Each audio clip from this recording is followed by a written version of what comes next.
A judge denies bail for the suspect in the fatal shooting of the UnitedHealthcare CEO.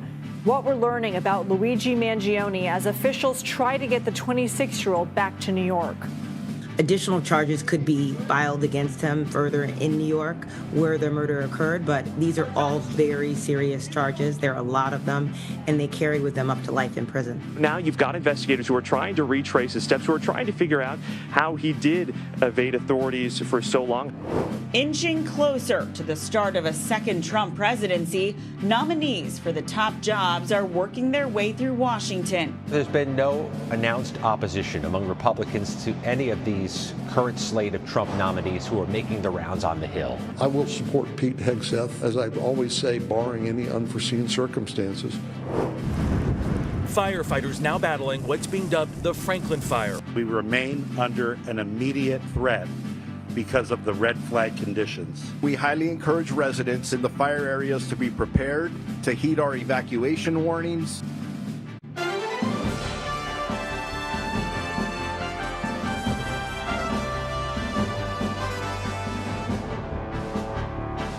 Hello, and thank you for joining us. A judge has denied bail for the suspect charged with murder over last week's fatal shooting of UnitedHealthcare CEO Brian Thompson. Luigi Mangione was arrested and arraigned Monday in Pennsylvania after being spotted by a customer and then who alerted an employee at a McDonald's.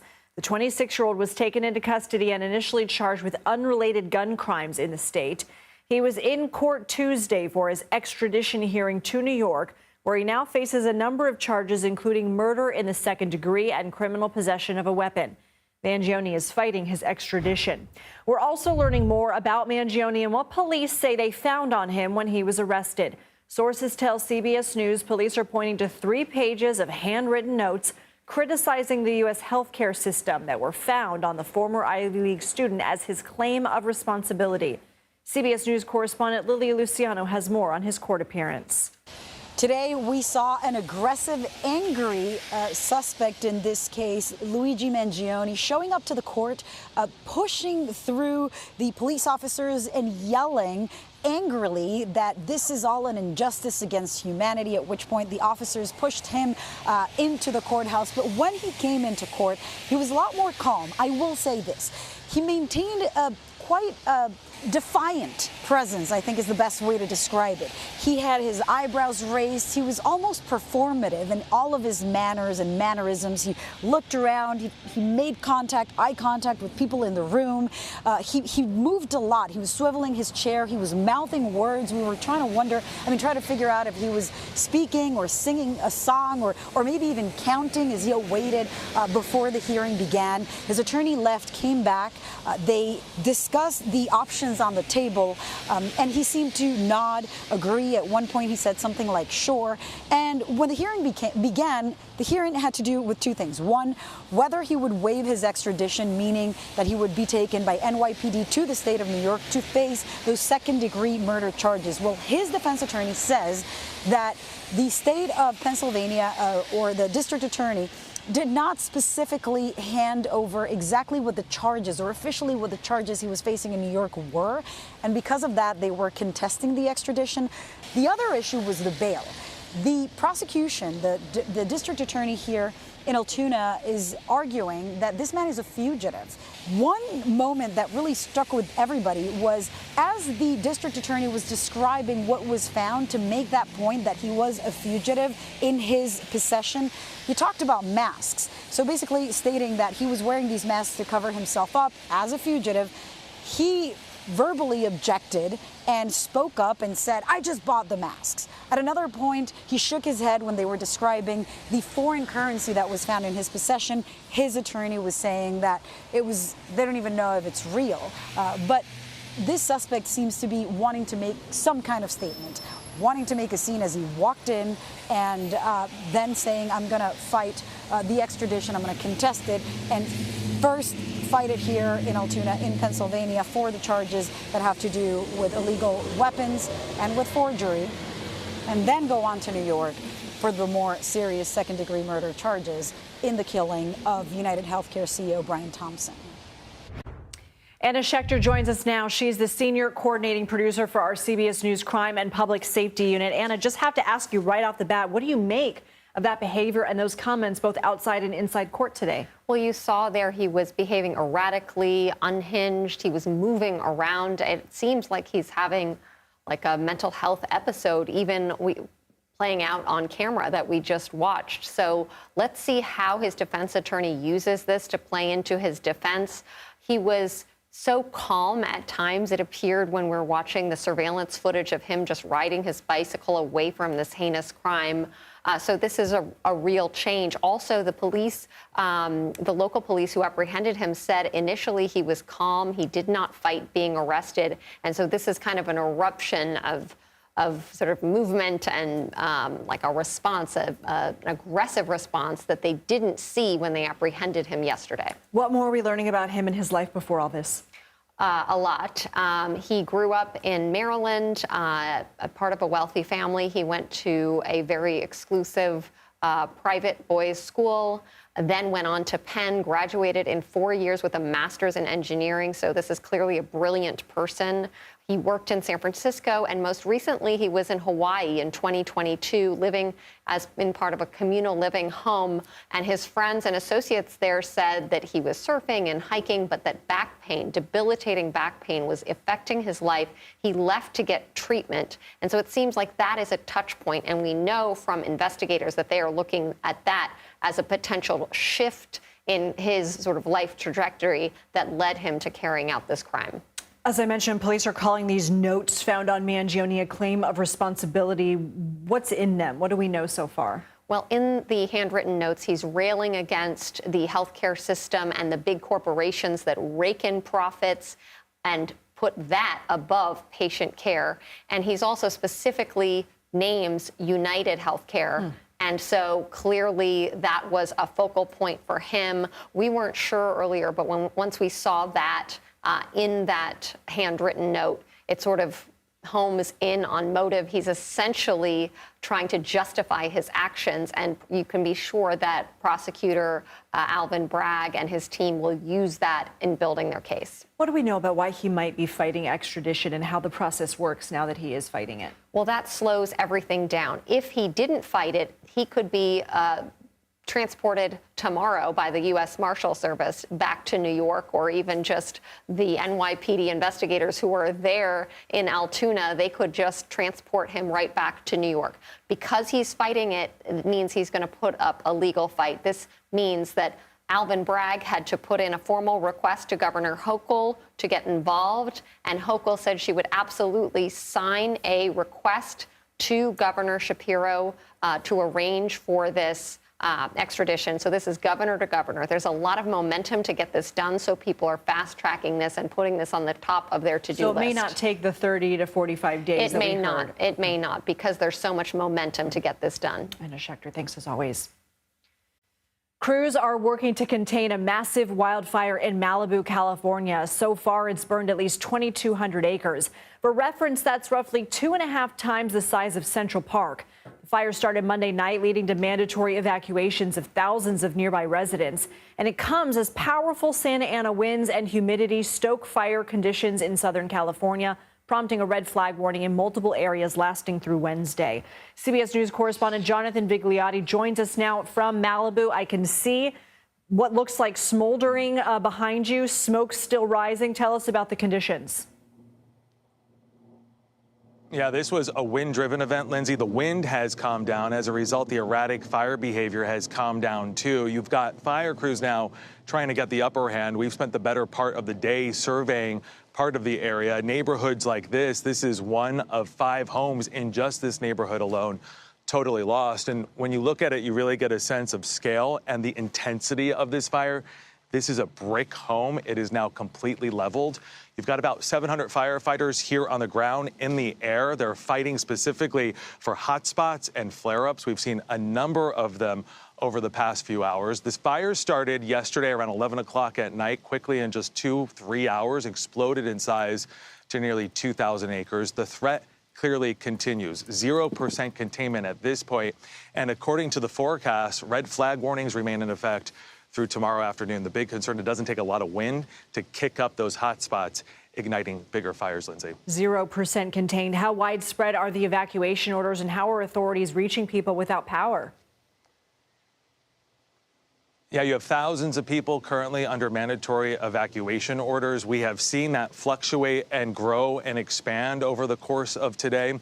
Power is a concern. There are a number of people and communities here without power. But the big lifeline for this has really been the cell phone, because 11 o'clock when the fire started, a lot of people were asleep at the time. And those push notifications and emergency alerts went through, waking people up, alerting them to the threat. A lot of people we spoke with didn't even know there was a fire until they got those alerts. Officials, as we have heard throughout the day, urging people to heed those warnings. If you are without power and haven't been evacuated, it might be a good idea to perhaps self-evacuate. Again, the wind could pick up to 65 miles per hour tonight. It was 65 miles per hour last night. We saw what that did yesterday into today, and the concern is that could happen again on repeat throughout this evening into tomorrow morning, Lindsay. Jonathan Vigliotti, we appreciate you and your crew. Thank you. President-elect Donald Trump's controversial defense secretary pick appears to be gaining support on Capitol Hill. Pete Hegseth has continued to deny accusations of sexual assault and workplace misconduct, while trying to highlight with Republican lawmakers his history in the military and how he plans to lead the Defense Department. Senator Joni Ernst, who previously expressed doubt about Hegseth and his stance on women in the military, said she would now support him through the confirmation process. In a Fox News interview Tuesday, Hegseth tried to backpedal on recent comments he made about women in combat.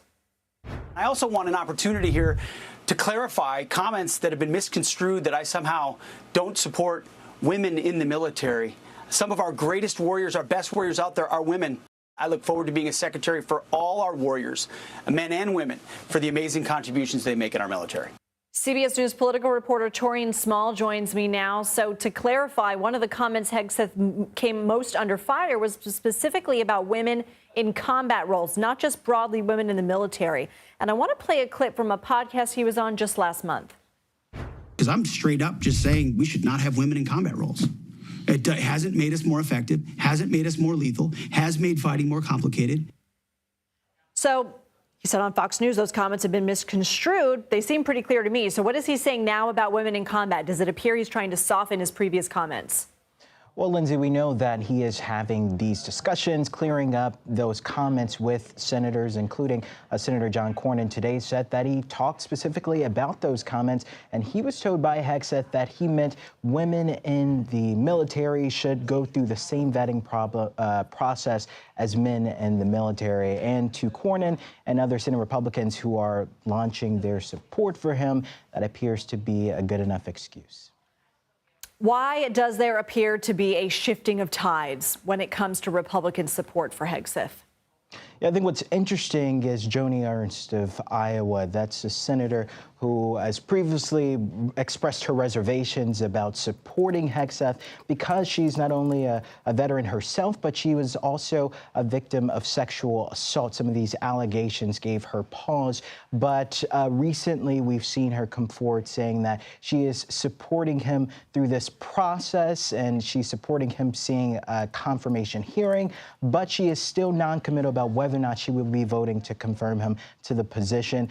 Senate Democrats, though, believe that this could be the doing of Donald Trump, that a lot of these Republicans who are on the fence could be pressured by the incoming president. Take a listen to what Senator Blumenthal said about this today. I think my Republican colleagues are really deeply troubled.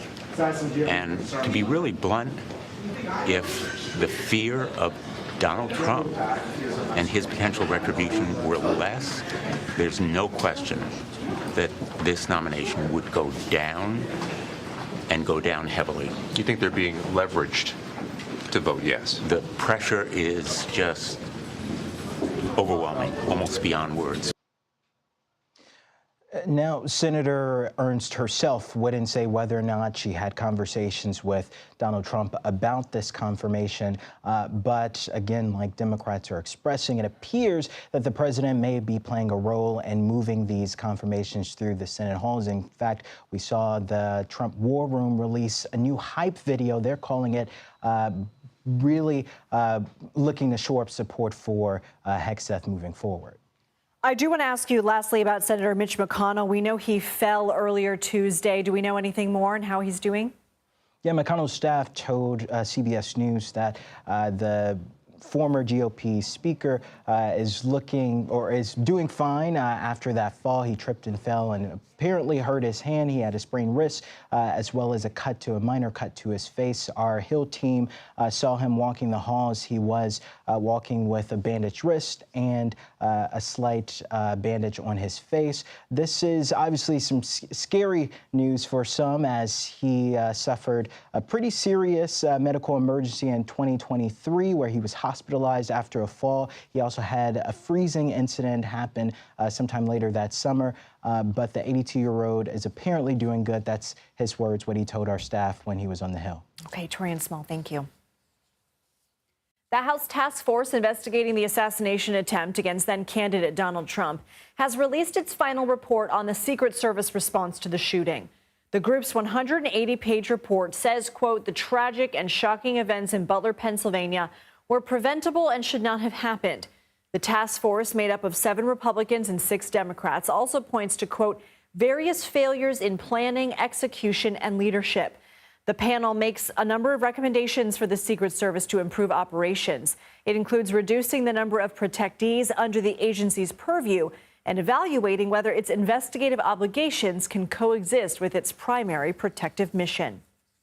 New York prosecutors have rejected President-elect Trump's request to drop the multi-million-dollar civil fraud case against him.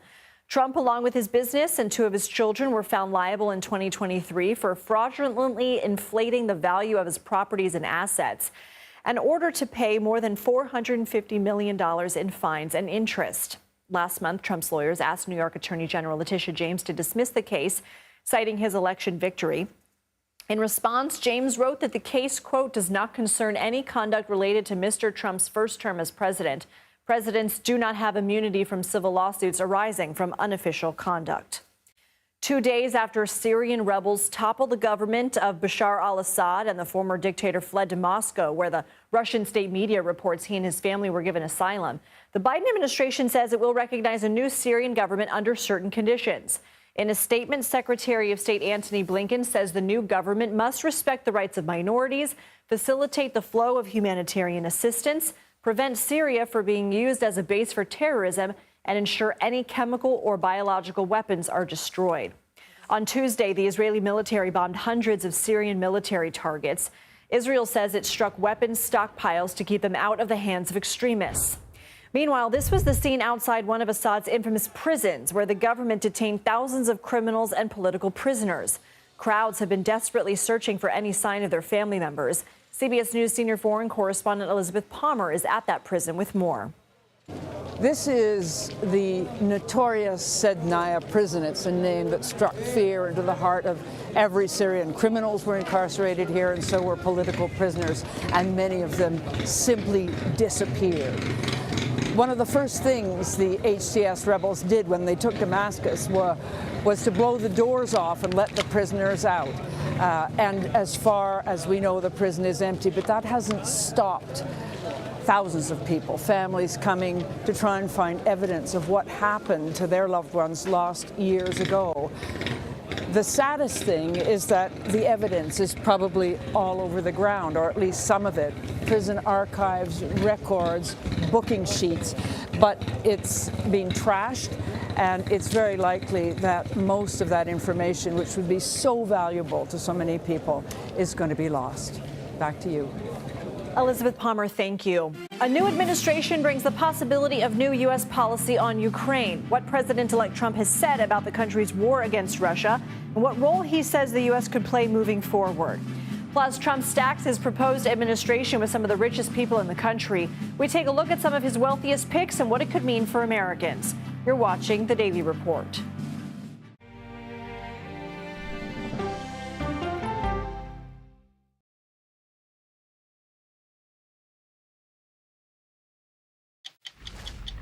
60 Minutes takes you to Paris for the unveiling of the restored Cathedral of Notre Dame. It resisted to 2 world wars. This is a message of achievement. How did America help? You'll be surprised as you get a tour like no other. It's time for 60 Minutes.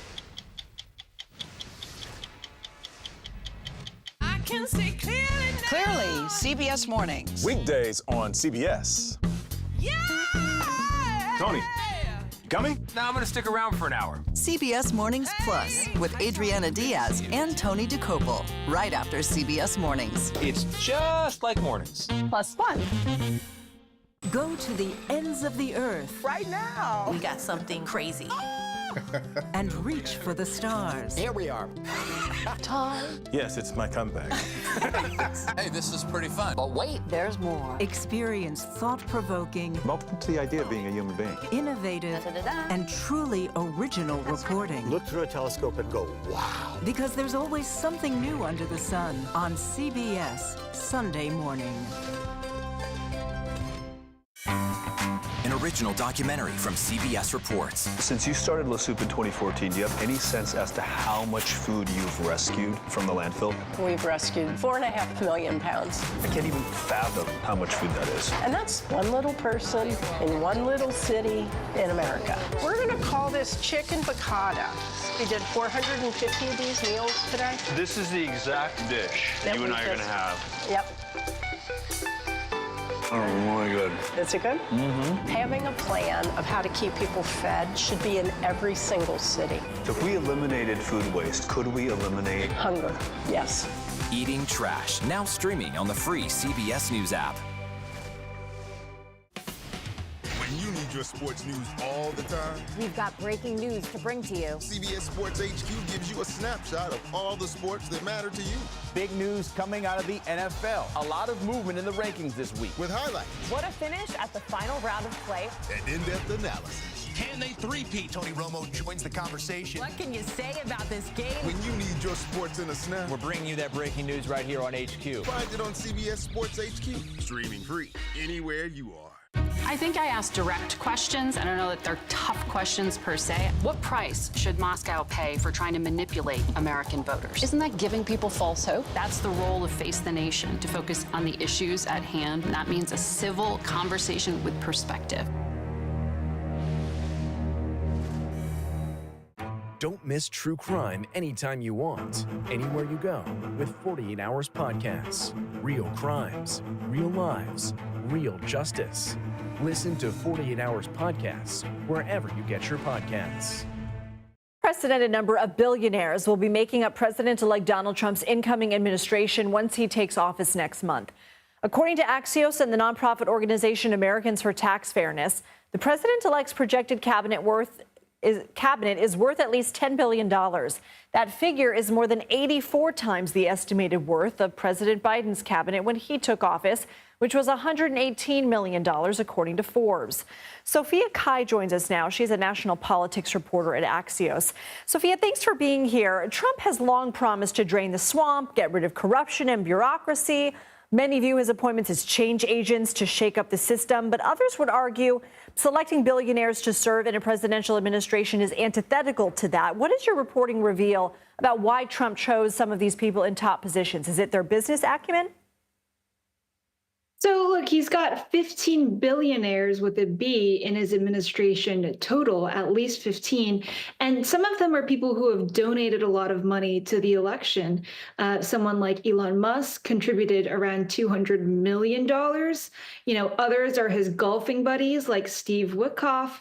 And then others he's just known for a long time and have been involved in his transition, like Howard Lutnick, Linda McMahon, and they kind of just also happen to be billionaires. I would say it's also an influence of tech and Silicon Valley moving to get more involved in politics, which is why you have someone like David Sachs from PayPal being involved and now getting appointed to crypto czar. So what are some concerns, like ways they stand to benefit from being in a decision-making role that an average citizen may not feel?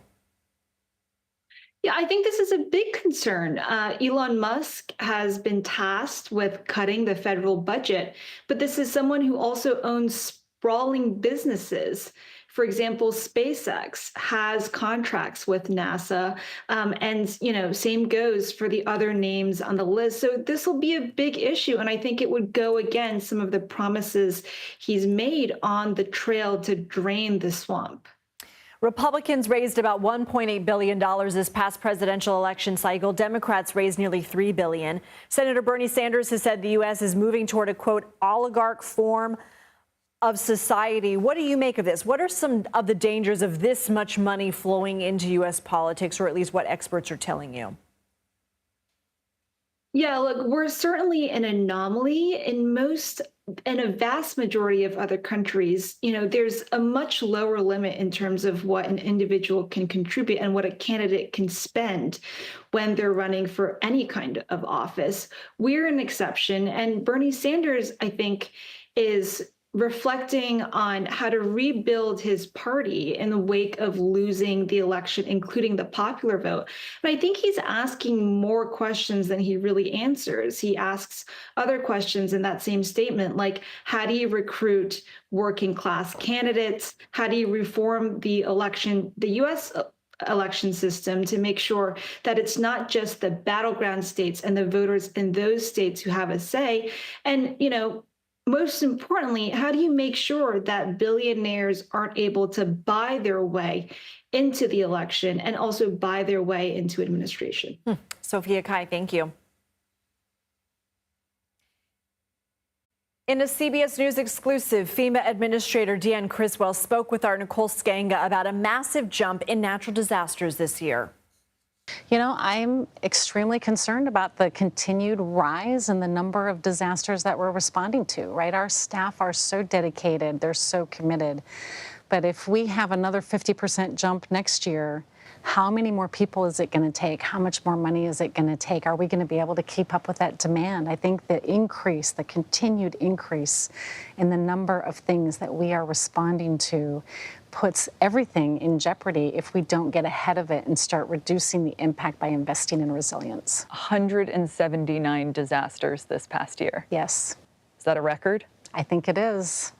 You can see more of Nicole's interview with FEMA Administrator Deanne Criswell on CBS Morning News on Wednesday at 7 a.m. Eastern. Coming up, milk under the microscope, how bird flu concerns are fueling new scrutiny of some dairy products in the U.S., and whether everyday Americans need to be concerned. You're streaming The Daily Report.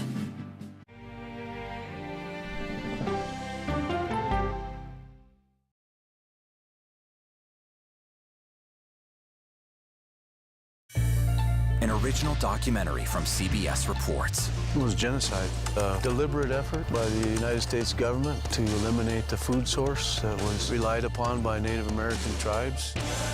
American bison were slaughtered and Native Americans displaced. And that's how tribes were subjugated to reservations and our lands were taken. But now, through conservation efforts at Yellowstone, Buffalo provided everything that we needed. Now they need help. a herd grows. We need to step up and help them. And a culture is reborn. When the buffalo return and come back, that's when our tribe will begin to heal. Yellowstone Bison Revival, now streaming on the free CBS News app. Oh, wow. Look at this. Let 60 Minutes take you on a private tour of the National Archives. So there may be treasures like this buried in boxes. Historical secrets from America's past. So this is original from 1778?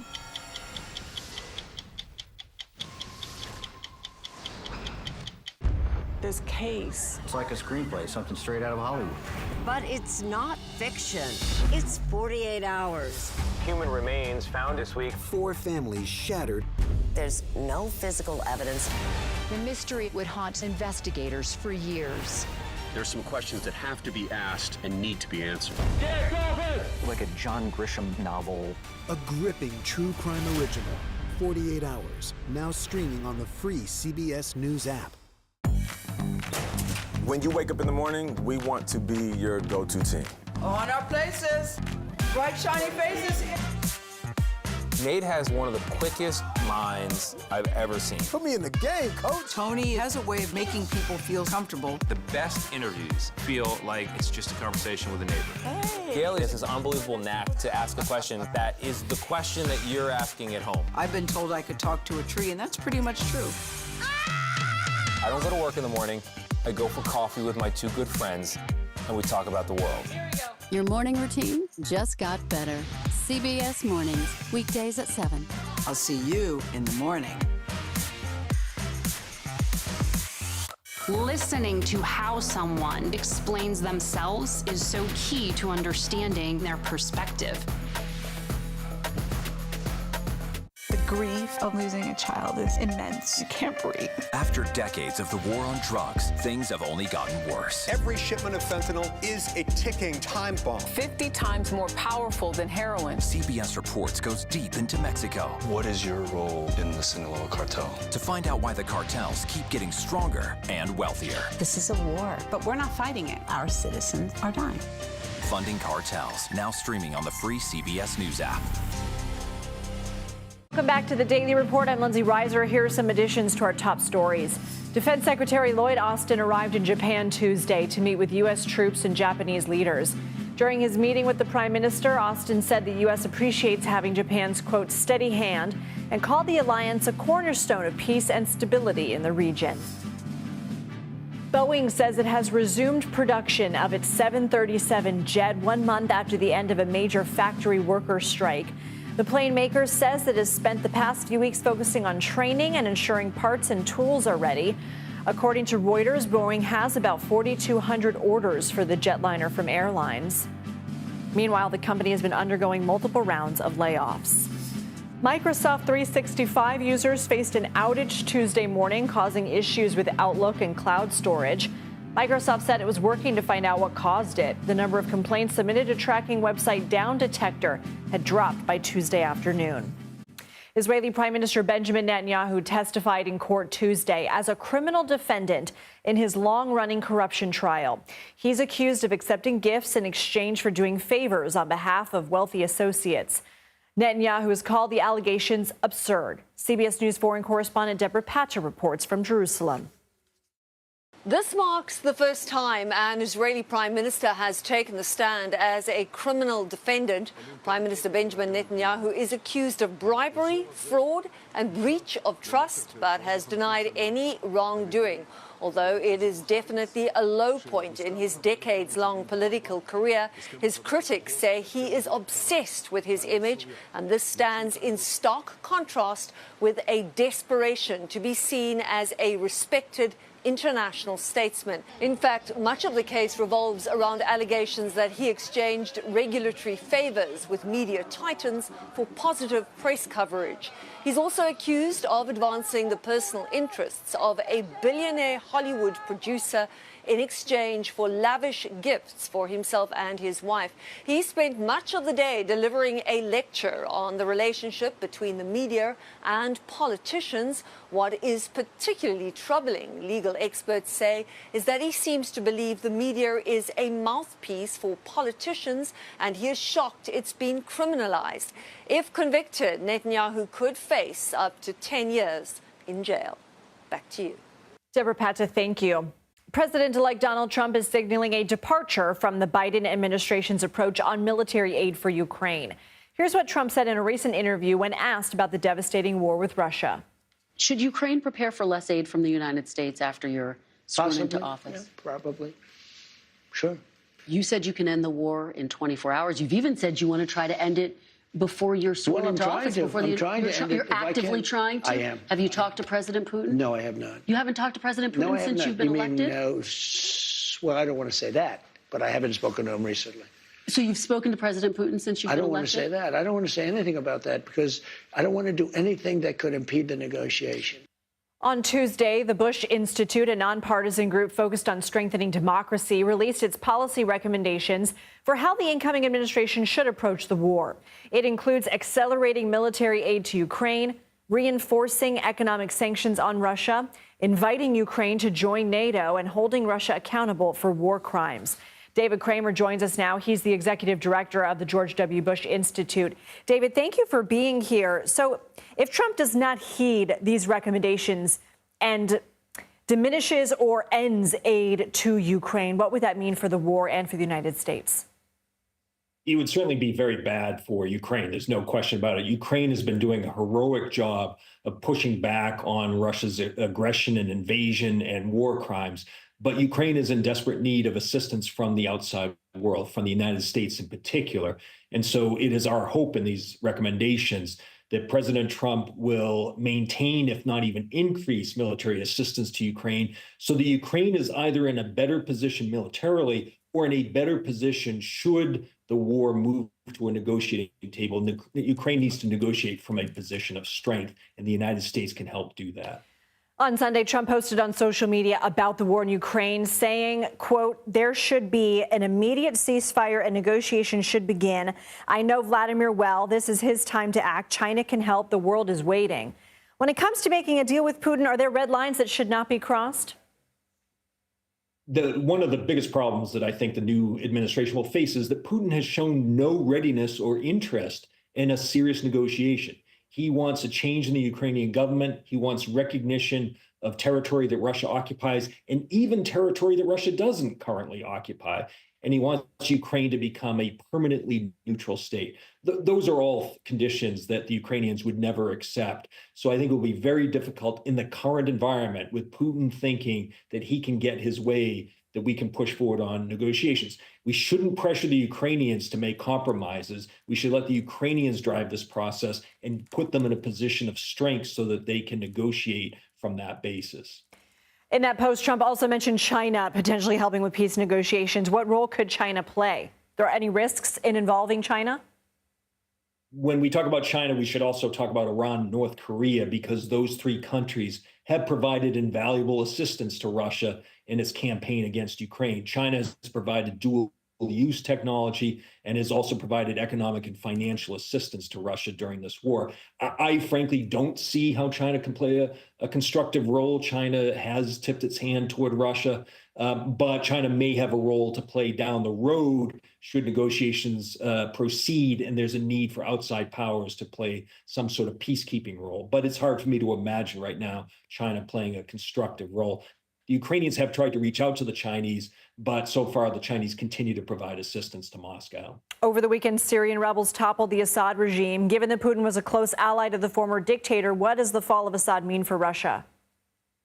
It is a big blow to Russia, and it signals that these regimes are not 30 feet tall. It reminds us that these authoritarian regimes seem stable until they're not. And it also has shown that Russia is not a terribly reliable partner. In 2015, Russia intervened militarily, propped up Assad. Then in Assad's gravest moment this past few weeks, Russia wasn't able to because it's bogged down in Ukraine. Iran wasn't able to because of the situation with Israel. So Assad had some bad partners, and they have proven to be unreliable.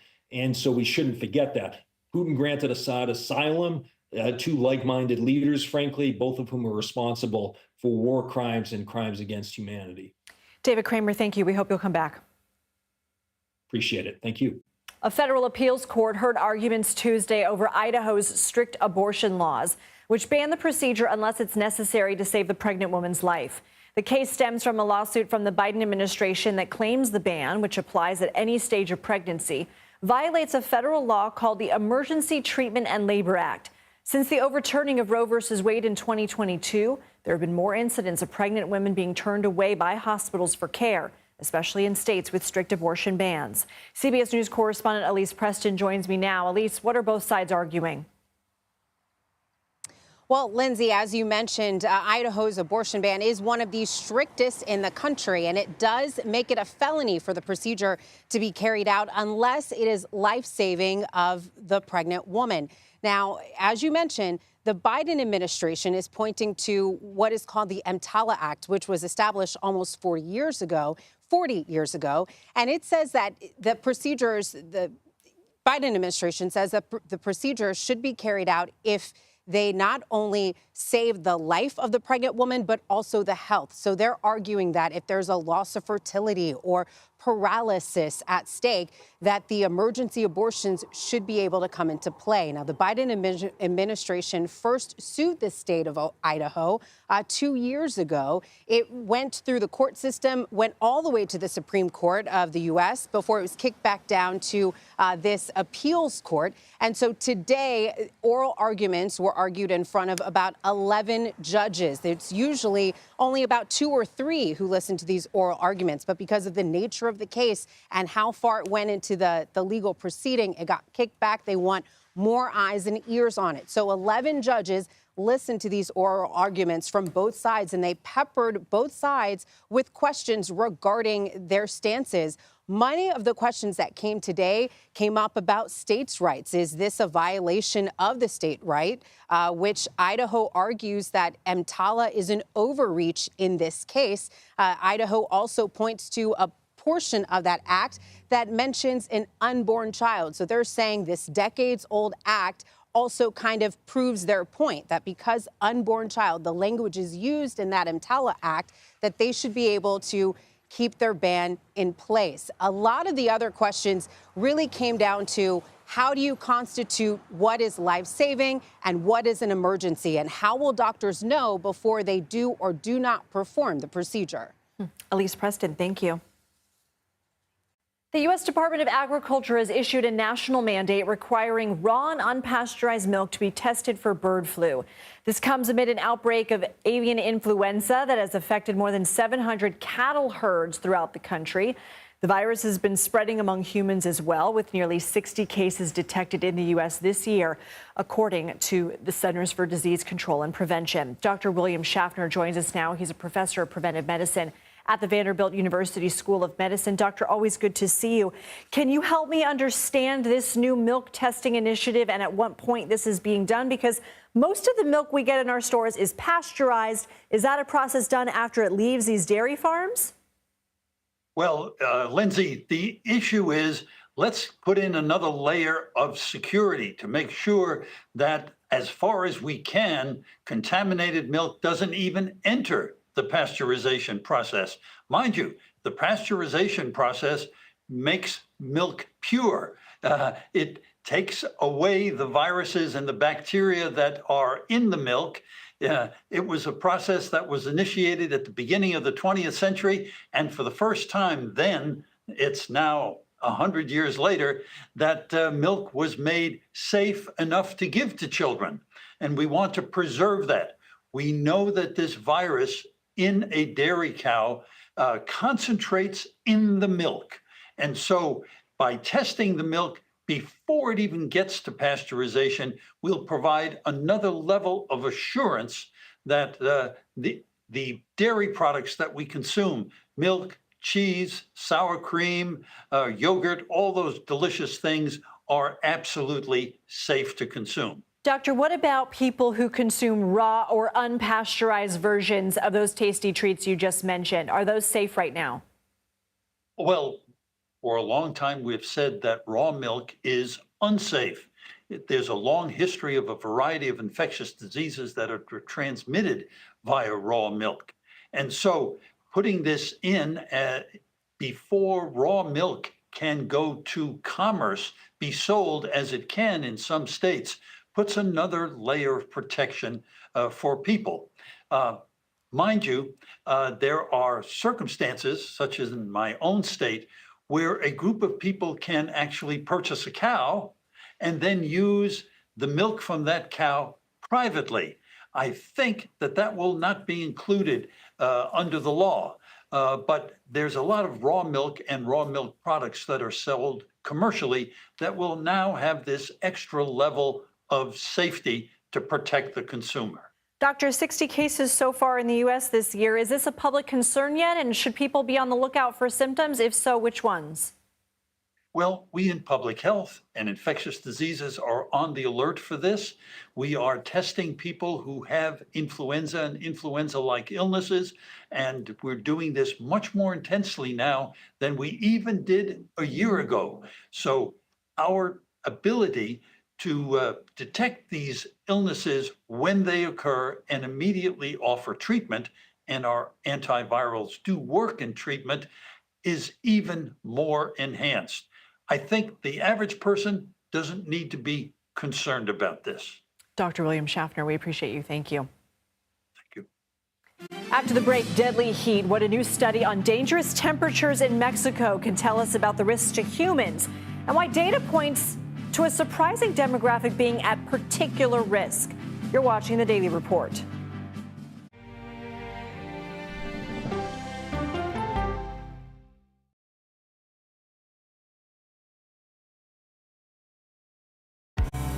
An original documentary from CBS Reports. That desired farm, it's a wonderful place to raise children, and it still is. Promises broken. Black Americans have been the target of racism and discrimination pretty much from the time they acquired ownership in the land. Costing black farmers hundreds of billions in generational wealth. They did everything to make sure we were run off that land. But communities are uniting to continue the fight. Collective ownership is powerful. To keep their land and their dreams alive. To watch my children play on land that we own means everything. So land is power. Most definitely. 40 Acres and a Mule, now streaming on the free CBS News app. Go to the ends of the earth. Reach for the stars. Yeah, I just took off. That kind of thing. Oh, that's pretty good. Because there's always something new under the sun on CBS Sunday morning. Can see clearly now. Clearly, CBS Mornings. Weekdays on CBS. Yeah! Tony, coming? No, I'm going to stick around for an hour. Hey! CBS Mornings Plus with Adriana Diaz and Tony DeCopel, right after CBS Mornings. It's just like mornings. Plus fun. Oh, yeah, it's gonna be a bright, sunshiny day. These 7 miles of tunnels were the secret storage site for fuel for the Navy's Pacific Fleet in planes. So this is one of the tanks. Oh my gosh. What happened 20 stories below ground is a story for 60 Minutes. This thing that was a lifeline for the fleet is a threat. That's right.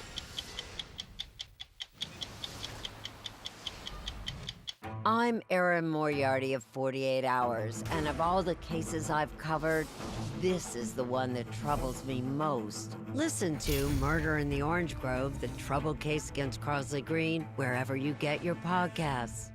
An original documentary from CBS Reports. AI is among the most world-changing technologies ever. Curing diseases, scientific breakthroughs, making lives better. They can help us with medical discoveries, scientific discoveries, doing better agriculture, having cures for things like Alzheimer's. It's also going to really transform the way we work. The uplifting potential of artificial intelligence is limitless. It gives you a friend, somebody to chat with 24/7 that is non-judgmental. He makes me feel loved and desired. And so are its downfalls. The problem with all this AI is that it's unpredictable and uncontrollable. The choices we make now will have lasting effects for decades, maybe even centuries. The ChatGPT revolution, now streaming on the free CBS News app. Sunday morning, a visit with the Wayans at Papa's house, plus affairs of state with the diplomat, and in praise of pigeons. Listen for the trumpet. 2024 is expected to be the hottest year on record, and studies suggest that extreme heat will be the greatest threat to life as climate change accelerates. But a new study from Columbia University's Climate School discovered that those most vulnerable to heat may surprise you.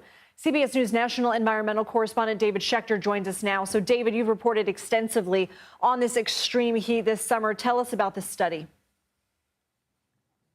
Lindsay, this is a really interesting study because traditionally scientists and just the general public, we think about older people as being most susceptible to heat illness and heat death. But Columbia University just did this study, which came out, and what they found, what surprised a lot of people, a lot of scientists, and just me, people 18 to 35 in this study are actually the age group that are most susceptible to heat death.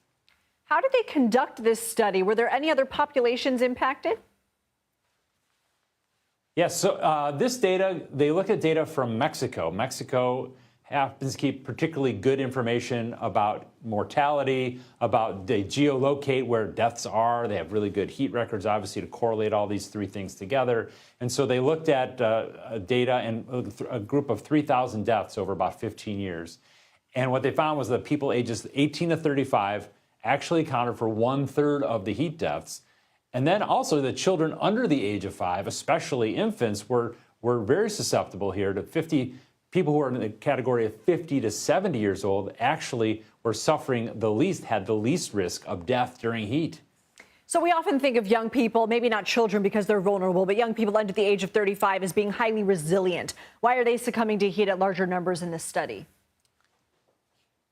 I don't think that they know exactly the answer to that question, and they probably would like to study that more, but there's certainly theories that people who are younger in this category, 18 to 35, may be working outdoors more than other age groups. Like they may have outdoor jobs or even indoor jobs in warehouses and places that are not temperature controlled. So there's more exposure to the heat. Young children, they talked about in this study, may be more susceptible because they still haven't developed the ability to really sweat like adults do. So therefore, they are susceptible. And really, this underscores the need for better worker protections of people that are working outside. We looked at a lot of that this summer and found new ideas about protecting workers. Certainly, these ideas have not advanced enough. Right, and now you're looking at these younger categories of people who are outside, more susceptible to heat, and apparently now more susceptible to death. It was people dunking their arms in the ice chests, right? That's right. Yeah, that was a great way. That was one of the amazing things that we learned. There are techniques to adjust to heat for people who work outside. Dunking your arms in an ice tank, that's how the Army does it. It was memorable. David Schechter, we always appreciate when you join the Daily Report. Thank you. A federal judge has blocked the nearly $25 billion merger between grocery store giants Kroger and Albertsons, at least for now. The deal would have been the largest grocery merger in history, but the Federal Trade Commission argued it would erode competition, leading to higher prices. Kroger argued its acquisition of Albertsons would do the exact opposite and help the company compete against Walmart and Amazon. Following the decision, both companies released statements saying they're disappointed and evaluating further legal options. Still to come, a powerful new chip from Google, how the latest technology can save some major time. We're talking septillions of years. You're watching The Daily Report.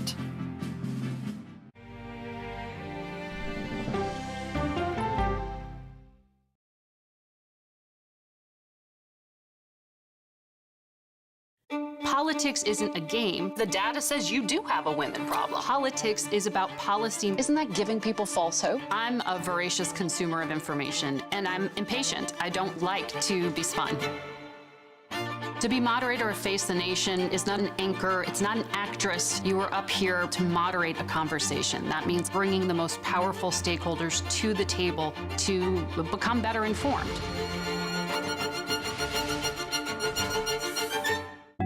The justices ruled that Harvard and the University of North Carolina violated the Constitution. In the aftermath of the Supreme Court decision to end affirmative action in college admissions, uncertainty sets in for some students of color. Affirmative action really gave us an equal opportunity. CBS Reports explores the historic decision and what it means for those chasing an opportunity to change their lives. I knew that college was the ticket to break this cycle. The end of affirmative action, now streaming on the free CBS News app. An original documentary from CBS Reports. Tensions rising between a powerful country and a vital island. The supply of this technology came grinding to a halt. The world would grind to a halt. Absolutely. As Taiwan faces threats and aggression. Taiwan is on the front line, and we understand our responsibility as a democracy. We cannot fall. CBS News examines whether they can defend themselves. Putin, Ukraine, China, Taiwan, there are manifestations of the battle between autocracy and democracy. And that is a fight that we're all engaged in. Defending Taiwan, now streaming on the free CBS News app. We are emergency. We are depressurized. How could this have happened? It's still happening right now. Meet the Boeing whistleblowers who believe they know how. They're fighting for faulty parts? Yeah, and good parts. They're not too picky. Wow. It's time for a 60 Minutes investigation. Sunday morning, the miracle of Paris's Notre Dame, plus actor Daniel Craig and Billie Eilish, 22 but already a legend. Listen for the trumpet. When you need your sports news all the time, we've got breaking news to bring to you. CBS Sports HQ gives you a snapshot of all the sports that matter to you. When you need your sports in a snap, find it on CBS Sports HQ, streaming free anywhere you are. It was almost like being face to face with the devil. Women riding bicycles dismembered. She just vanished. 48 hours reports. I fought and fought. 911, what is your emergency? She disappeared off the face of the earth. Ever think in your wildest dreams someone might want to kill you? This almost became a game of psychological warfare. You're caught. You're gonna go down. Stream 48 hours, 24/7. Poet, author, and Black arts movement leader Nikki Giovanni has died at the age of 81. Giovanni rose to fame during the 1960s, writing about her unique takes on racism, the role of women, travel, and mortality. By 2024, she had written more than 24 books. Giovanni became a Virginia Tech professor in the school's English department in 1987 and taught there until 2022. In 2023, she was the subject of the award-winning documentary Going to Mars. The Giovanni family says Nikki died Monday in the presence of her lifelong partner, Virginia Fowler. World number one, Aryna Sabalenka, has been voted the Women's Tennis Association's Player of the Year. Sabalenka became the top-ranked tennis player after winning the U.S. Open in September. She also won the Australian Open. Sabalenka finished the 2024 tennis season with a strong 56-14 win-loss record. A new computer chip from Google is taking the tech world into the future, very far into the future. Google says its new Willow chip solved a quantum computing problem in 5 minutes. The same problem would take a classic supercomputer 10 septillion years to solve. That's more time than the history of the universe. Google says Willow represents a key step toward practical applications for quantum machines, which could eventually solve advanced problems in medicine, energy, and AI that are inaccessible by modern computers. Here's a look at some of the stories we're covering in our next hour. The suspect in the fatal shooting of the UnitedHealthcare CEO fights extradition to New York City. The latest on the case and what we're hearing from the alleged killer. A raging wildfire in Malibu will have a report from the ground as firefighters race to put out the flames. And President-elect Trump assembles his proposed cabinet. What role their massive fortunes could play in the upcoming administration. You're watching CBS News 24/7.